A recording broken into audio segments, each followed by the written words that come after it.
Angie, what is the Community Cats of Bonita Springs?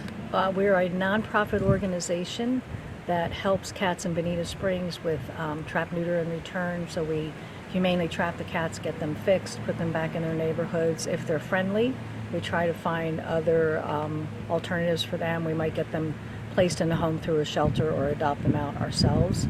And we also help people in the community who are feeding cats get their cats fixed and vaccinated. So how many colonies do you think are in Bonita at this time?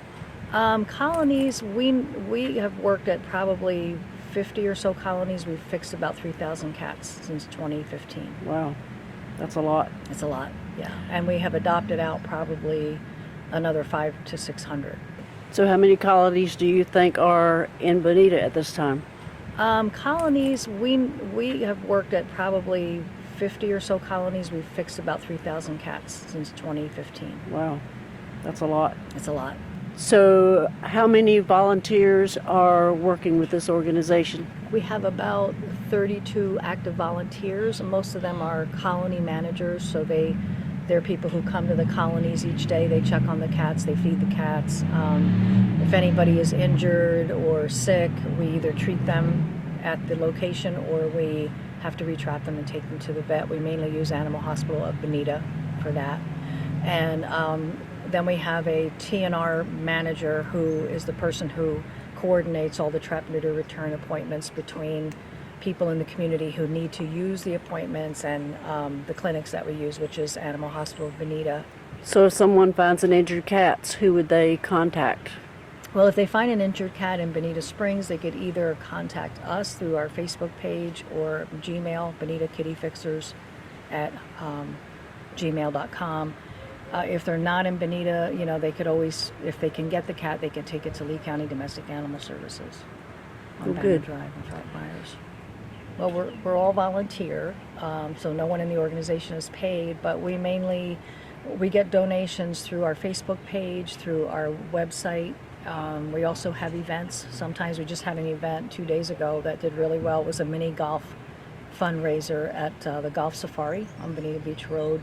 A lot of our volunteers who feed colony cats at commercial locations buy the food themselves, and nobody gets paid for gas or anything. So, we really just kind of operate partly out of our pockets, and then we do a lot of fundraising on Facebook. Like if we have a cat that needs vet care, we'll get an estimate from the vet and we'll post that estimate with the cat and explain what the situation is. And people have been very generous, and we generally meet whatever our goal is for a particular cat to get the care that cat needs. So what constitutes a cat colony? Cats in the wild will naturally form colonies where they're just groups of cats, and they tend to be, male and female, and then their offspring, and sometimes new cats come.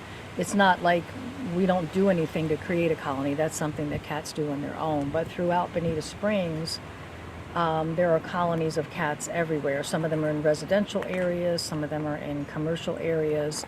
When we find out about a colony, then we go and talk to either the business owner or the resident and see what we can do to get the cats fixed. Or they reach out to us. It's very common for people to call us and say, I moved into this house and there's 20 cats here. And then we can help them get them fixed. But we have colonies that are as small as 3 cats, and we have them as large as, I would say the largest we have in the past were 20 to 25 cats, and a lot of those colonies now are down to half of that number because as the cats pass away over the years, new cats aren't being born, so the colony goes down.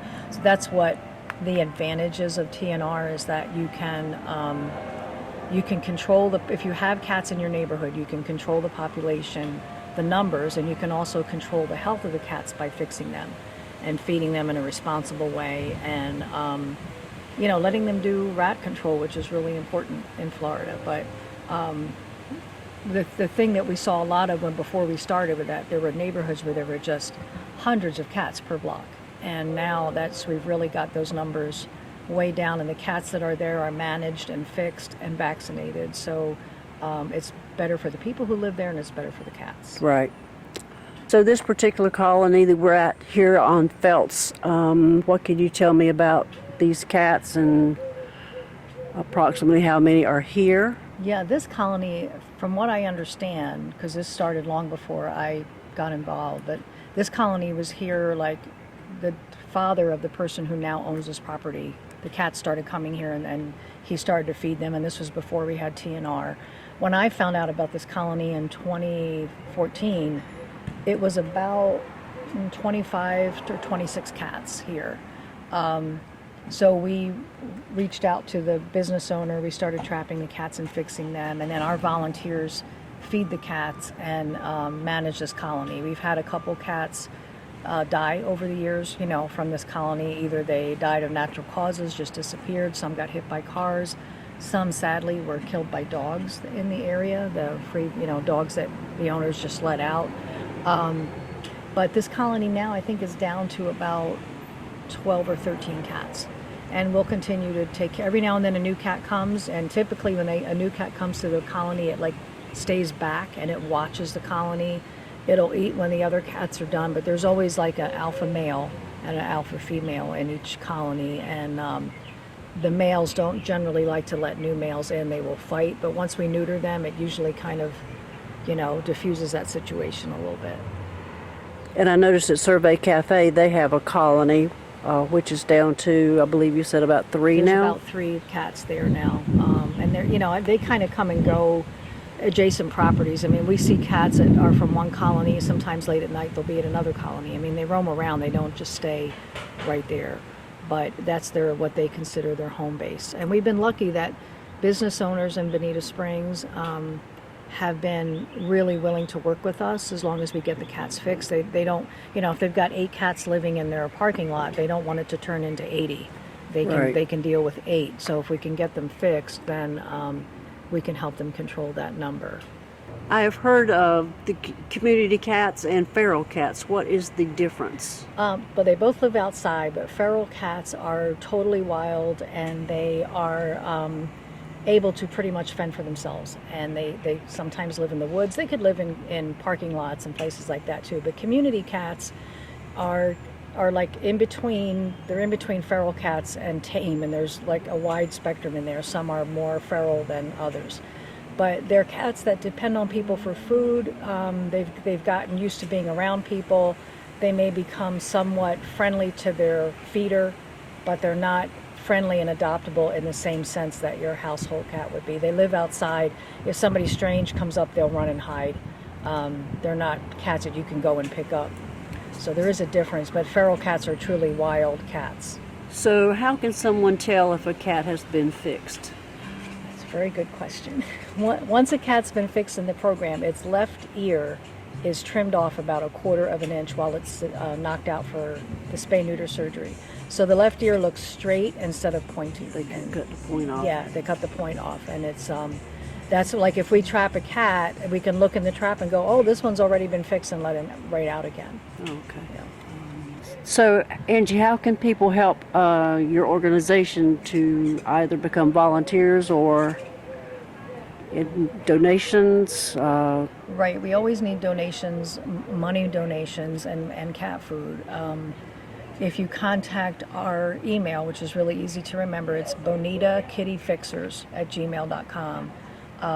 You can either PayPal that, or you can contact us through there, and we can tell you where to send a check if you want to send a check.